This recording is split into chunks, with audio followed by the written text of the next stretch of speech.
Welcome to Canada Files. I'm Valerie Pringle. My guest today is Adam Shoalts, a historian, geographer, and writer. But above all, he is an explorer who completed a 4,000-kilometer solo journey across Canada's Arctic. He has written 5 best-selling books on his many adventures and was made a Fellow of the Royal Canadian Geographic Society for his extraordinary contributions to geography. Hi, Adam. Hi, Valerie. I think people think between, Google Earth, GPS, that the age of exploration is over. What's left to find? I actually think the opposite. We're living in the golden age, the renaissance of exploration. It's never been better to be an adventurer and explorer than right now. I mean, yes, we have satellite images and GPS, but those are tools you can use to plan new expeditions. If you just look at archaeology, it's incredible, the discoveries in the last few years. New shipwrecks, archaeological sites in the desert, even new Mayan cities down in the Central American rainforest. You would think for sure those were all discovered decades ago. But no, new ones are coming up all the time. I mean, just to take that one example, Mayan cities in the Central American rainforest, you would think, well, surely, you could see them all on satellite image, but some of them, you could literally be standing 10 feet from a pyramid and you would never know it's a pyramid. In 1,000 years, it's been completely buried by leaf litter. The forest has grown up, so it just looks like a hill to the naked eye if you don't know what you're looking for. Same with Viking artifacts in the Canadian Arctic. There's many new discoveries going on that front. The possibilities for exploration, I always say, are only limited by the imagination. There's so many new things that will still be accomplished that we can't even begin to think of and dream up right now. So no, I think there's still plenty to be discovered out there. What do you want to find? Well, I'm working on several new books. My new one that will be coming out in October is about a lost explorer. So this is another historical inspired expedition. But I mean, with history, it'll never get old because we're constantly generating new history. But this is a fascinating individual who's been completely forgotten by history. He doesn't even have a Wikipedia page. There's nothing to look up on this individual. He's a pure cold case. His journal, his letters have never been published. They've just been collecting dust for over 100 years. And I stumbled upon him almost by accident. And I said, this man was incredible. I mean, he's credited with saving the lives of hundreds of whalers whose ships were frozen into the Beaufort Sea. In those days, there's no telegrams, there's nothing to get word of to the outside world. He volunteers to travel on foot 800 kilometers in the dead of winter in the Arctic to bring word of their plight to the outside world so relief ships can be organized. He ends up as a special constable for the Northwest Mounted Police. He leads their dog sled patrols. He maps rivers. He's your kind of guy. He is my kind of guy, yes. So was his name Adam Shoalts Sr.? No, his name is Hubert Darrell, which is not a well-known name, but I hope to change that with my new book on him, which is based on my own expeditions. It took me years to retrace his routes, find his old forgotten campsites, and go where he went, break trail where he broke trail across the Arctic. I mean, wandered thousands of kilometers from Alaska to Hudson's Bay into the high Arctic. So I've been retracing his routes, finding his old campsites, spending endless hours with a magnifying glass trying to decipher his letters that he wrote back home to his family, and they were preserved as keepsakes, which I dug up out of the archives. Many of them are water-stained or the writing is faded. But basically to reconstruct his life's journeys, his adventures, and to put the pieces of the puzzle together, what happened to him. He vanished in 1910. Almost without a trace, deep in the wilderness of the Western Canadian Arctic, Northwest Territories. And I went to go find out, well, what happened to him? Can I solve the mystery of his disappearance and shed light on his life stories? How do you look at yourself? Am I an explorer? Am I an archaeologist? Am I a historian? Well, I wear different... Geographer? Like a lot of people, I wear different hats in different days, but for the most part, I just think of myself as a guy who loves the outdoors. I love the woods. That's what I was as a kid. I mean, I was very lucky. I grew up with a forest right on my doorstep, and that really shaped and molded who I became. Every chance I got as a kid with my brother and my dog, I was out in the local woods. Today, I'm still doing about the exact same thing. Because I was going to say, how do you grow up to be Adam Shoalts in the sense of the skills that you have and the knowledge that you have is remarkable, right, and specific? It is, but I'm a fish out of the water with everything else. Don't ask me about tariffs or anything like that. But if you want to know about wilderness survival, that's my forte. And I should be more specific. I only really know Canada. I don't really know much about the world outside of Canada. Every chance I got, even as a teenager, I knew I wanted to devote it to the Canadian forest, the Canadian wilderness. So I tried to study all the different plants, all the different wild mushrooms you could find in Canada, so I'd be able to identify them. And I mean, I got a head start because I figured out, unlike most, what I wanted to do when I was about 8 years old, and I've never deviated from it. So even when I was a little kid at 10 years old, I'd go to my school library and I'd ask the school librarian, do you have any books on wilderness survival? I want to know which plants are poisonous, which ones are safe to eat. And I would try those things out in my backyard forest. It was a bit of a trial and error process for a few years there. And your mom and dad supported this. Your dad was, you know, sort of an inspiration in some ways too. Yes, yes. My father knew quite a bit about the woods and the trees. He was a woodworker. So he was always quizzing my brother and I about, you know, is this a shagbark history or is this a white oak? And then we would harvest trees and help him with his projects in the family wood shop. Normally he'd build things like grandfather clocks or kitchen tables or bookshelves, but every once in a while he would build canoes. Which is how I got into the paddling part, which didn't come a little bit later. I didn't really get into canoeing until I was, you know, a young teenager. Before that, it was just about the forest, and I saw canoes really as a means to an end. How do I get from point A to point B? Because I want to go deeper into the wilderness. You got a PhD in history, so where does that fit into what you love and what you love to do and what you want to do with your life? Well, my PhD is in history, but it's really the history of the wilderness in wild places. And that was the air I was breathing. So I thought, if I'm already researching this for fun on a Friday night, I might as well do a PhD simultaneously. How much Indigenous knowledge have you been able to acquire? Well, I mean, that was something I was fascinated ever since I was a kid. I mean, maybe it was just partly of the Ontario public school system, but it was actually a pretty big part of the curriculum. I'm not that old. I grew up in the 90s. And I remember I still have some of my school projects from, you know, my 5th grade class with Mrs. Stock, where we did a project on the Haudenosaunee. And each of us had to choose one of the 6 nations to present on. I did the Seneca. That's still sitting under my bed in my little box of school projects. So I became very fascinated by Indigenous culture and history while I was still just a kid, and continued on into my teenage years. And then as soon as I was in university, I was studying history. My interest was in Canada, but I was really interested in Indigenous history. There's a very rich record of Indigenous oral history in Canada. A lot of people don't realize it, but we actually have recordings that were made in the 1930s, the 1940s among Indigenous elders who at that time were in their 80s or their 90s. So if you do the math, you're talking about people who were born in the mid-1800s having their recollections recorded, and listening to it is fascinating because, of course, they're remembering the end of an era. They can still remember what life was like pre-European tools, right? Using bows and arrows, living off the land, using you know, flint knapping, this sort of thing. And listening to that, listening to these rich traditions, these fascinating stories, everything from bear attacks to legends of monsters up in the mountains. I mean, this is the kind of stuff I absolutely loved as a 7-year-old, and my enthusiasm, as you could maybe guess, has not really decreased with time. I'm still very much in love with this sort of thing. I mean, I could talk about this in our entire interview if you want me to, so. Who's your favorite explorer? Oh, well, I'd have to say if you twisted my arm and made me choose just one, I've actually always been very enamored of Alexander Mackenzie. He's my personal favorite. In fact, I just read something a few weeks ago about Alexander Mackenzie, and I thought to myself, no, you're wrong, author. He's an individual who's not well understood. For some reason, Canadian historians have always had this opinion that Alexander Mackenzie was a guy with very little personality. Maybe I should say, for the audience who doesn't know who Alexander Mackenzie is, Americans just know Lewis and Clark. They know Lewis and Clark, but it was Alexander Mackenzie who directly inspired Lewis and Clark.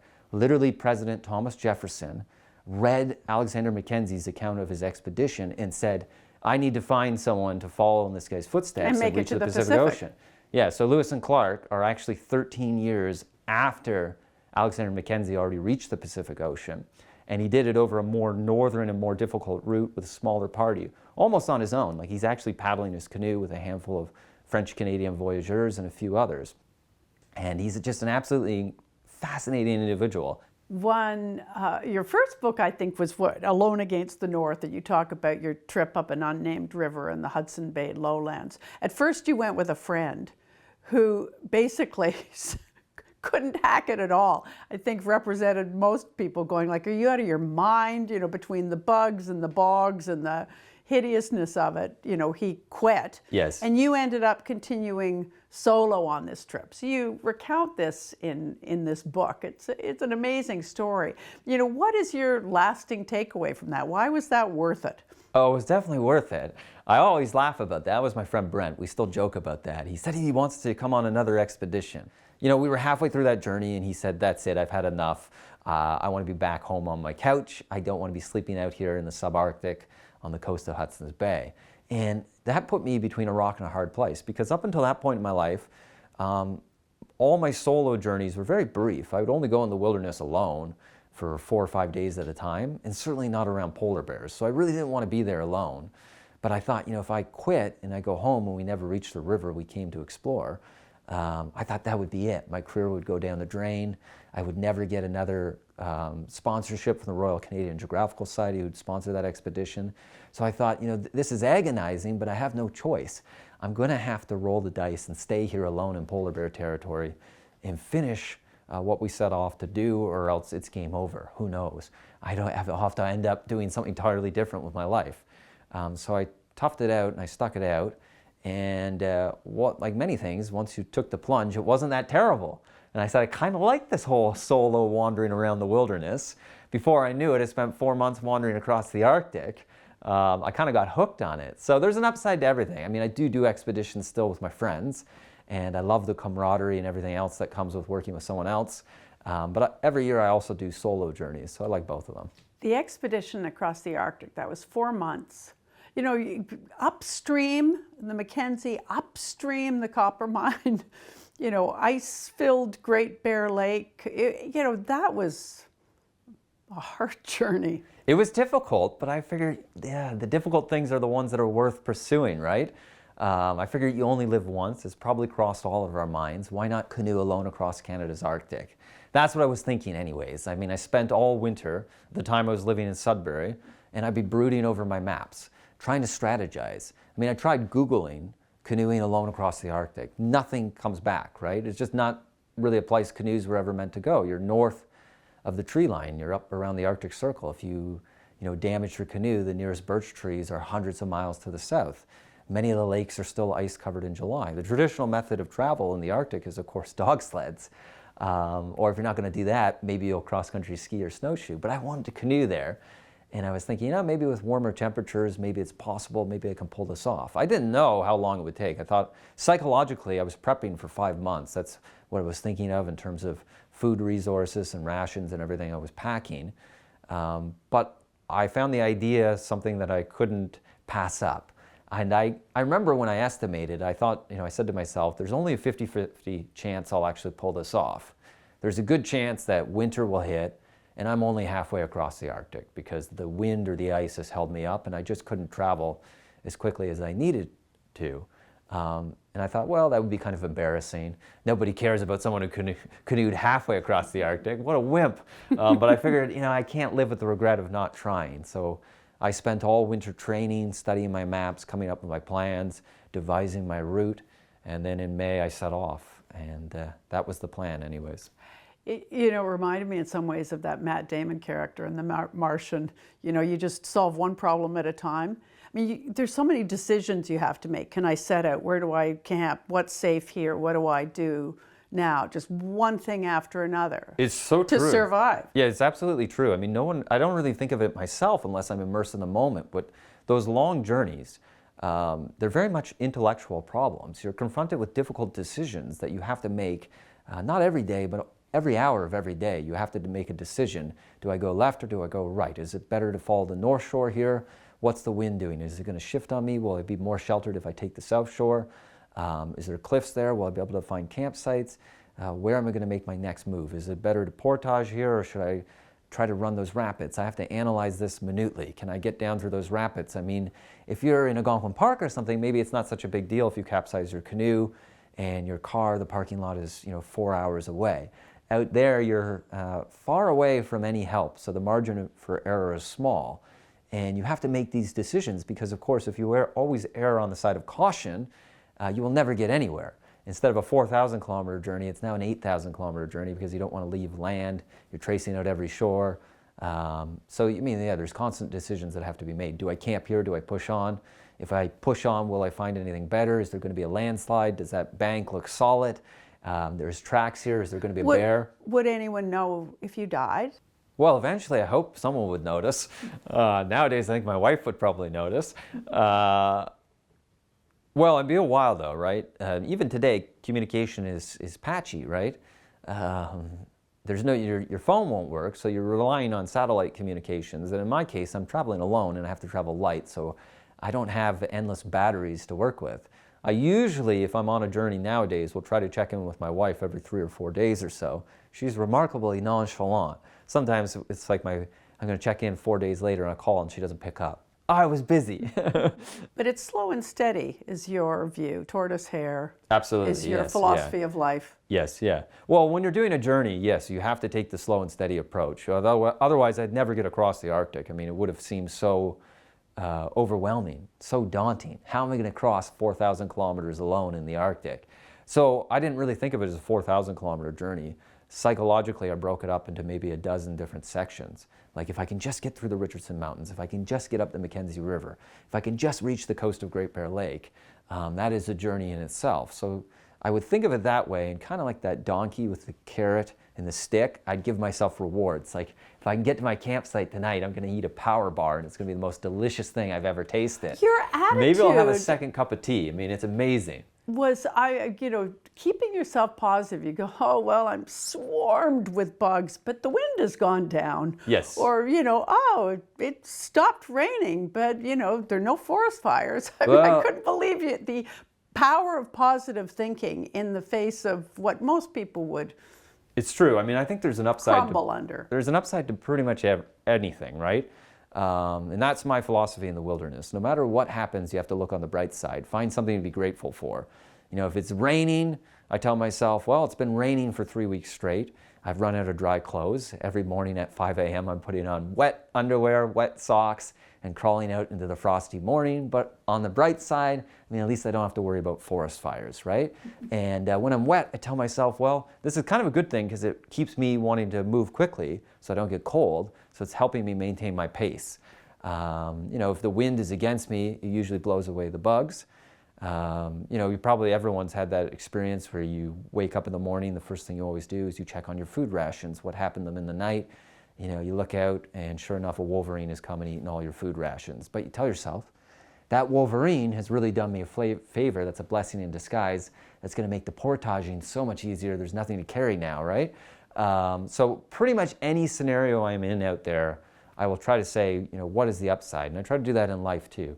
Whatever comes your way, there's got to be some potential silver lining, is my philosophy. But you're not immune to fear. You talk a lot about what comes into your head at night, the legends of the Wendigo. Oh, yes, yeah. And even legitimate, like, I think I hear a bear outside. Oh, yeah, terrified. I'm terrified of the elements. Mother Nature can be so powerful, so raw and untamed. When the wind is howling and you're traveling in a 15-foot canoe, that is very quickly terrifying. And what's your most dangerous moment then? Well, I probably have to write out a piece of paper and rank them, but I think almost everything. Despite the fact I've had some pretty dramatic bear moments, I had a polar bear come right at me in my canoe, and they're surprisingly fast in the water. They can swim faster than I can paddle, and I've had a couple of grizzlies charge me. But if you said I want to know your most scariest moment, it would all involve storms, big waves, far from land, trapped in my canoe, getting battered left and right, trying with every fiber of my being to keep that canoe upright from flipping over in whitecaps, just crossing these big windswept lakes in the interior of Labrador, or vast Arctic lakes where you can barely see land, you're miles from shore. That probably counts as my most white-knuckle moments. That whole thing, it's like you're on a knife edge. If you let it get out of hand, it's just psychological terror. This is the end. Because if you go into the water, even with a life jacket on, that water is freezing.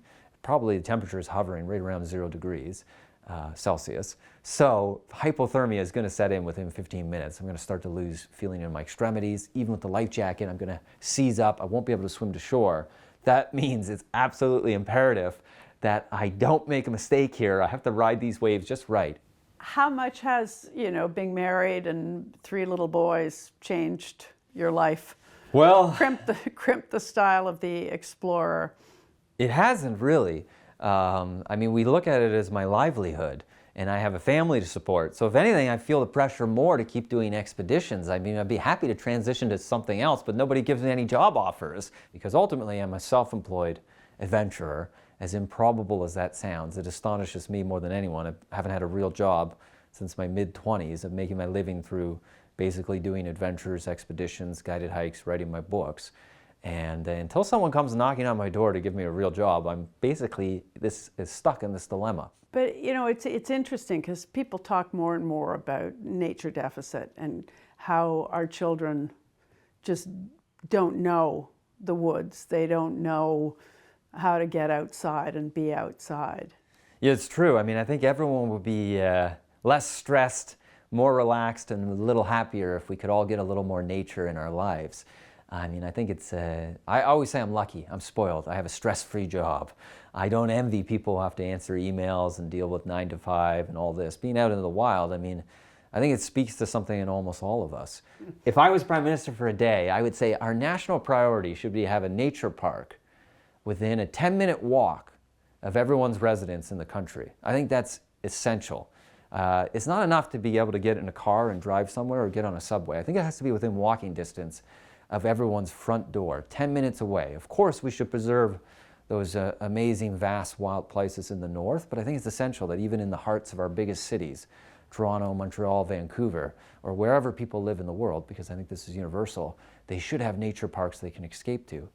One of my favorite quotes is, a Canadian Prime Minister, William Lyon Mackenzie King, he says, if some countries have too much history, we have too much geography. Yeah, you can never have too much geography, though. I wish we had even more. All this talk of Greenland and things. Yeah, no, I mean, that's, to put it a slightly different way, in the year 2025, people always talk about how the world's shrinking. Technology is erasing borders and it's a small world. You can go anywhere. And of course, that's partly true in a sense, but I always say the amazing thing is if you get out on the land, you go out walking or you go out paddling, the world is as big as it ever was. I mean, the world is still as big as it is today as it was to our earliest ancestors, those hunter-gatherers setting out across the African plain hundreds of thousands of years ago. It's still as big as it was then if you're traveling under your own power. And when you look at it from that perspective, I mean, it's very, I think, exciting. It's kind of like, wow, this is amazing. The possibilities are truly endless. We're hearing a lot about our border these days. President Trump is very interested in the border. This is something you've studied quite a bit. Yes. And how it ended up. Can I get a 1-minute history lesson? Yeah, I mean, I think that's a common misconception. You'll hear that the border between Canada and the United States is purely arbitrary. And of course, you can be forgiven for thinking that. If you look on a map, you see the 49th parallel, it's a straight line, you think it's purely arbitrary.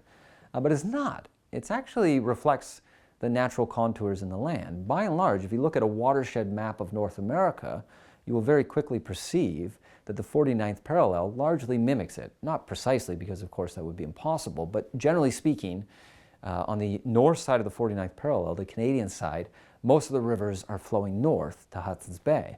That's the old Rupert's Land, the Hudson's Bay Company, and it's the fur trade, it's the beaver, it's the canoe that built this country, that built Canada. And our borders, by and large, aren't arbitrary. They're natural geographical borders that reflect that. If you look at everything on the south side of the 49th parallel, that's largely in the Gulf of Mexico watershed, or maybe I should say the Gulf of America watershed. I understand it was recently renamed, but all those rivers are draining south, right? Even when you're up in Minnesota, you're still in the Gulf of Mexico or the Gulf of America watershed, where just on the other side of the border, you're now in the Hudson's Bay watershed. The waters are flowing north. In the age of the canoe, centuries ago, everyone understood this. And again, this comes back to getting back to that human pace. It's incredible when you're crossing the Rocky Mountains on foot. You've climbed up into these mountains, and you come to a stream that you've been following for weeks, and all of a sudden, it's flowing the other way. It reverses. All the water is flowing that way, west of the Pacific. All the water on this side is flowing east to the Atlantic. So these watershed divides for countless millennia had a huge role in human history, in trade and travel routes. And Canada's border largely reflects that.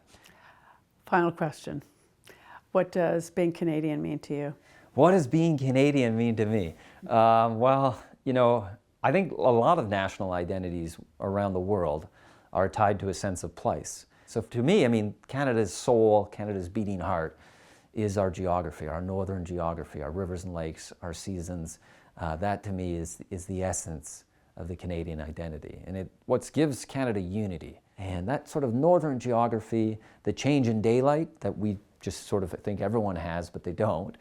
It's all part of living in this more northern, cold, vast country, a land of rivers and lakes and mountains and glaciers and tundra. And even if you never see it all, it's all bound up with what it means to be Canadian, I think. Well, safe journeys to you, Adam Shoalts. Thank you. Stay safe. I will try my best. Very nice to talk to you. Nice chatting with you too, Valerie. We'll be back next week with another episode of Canada Files.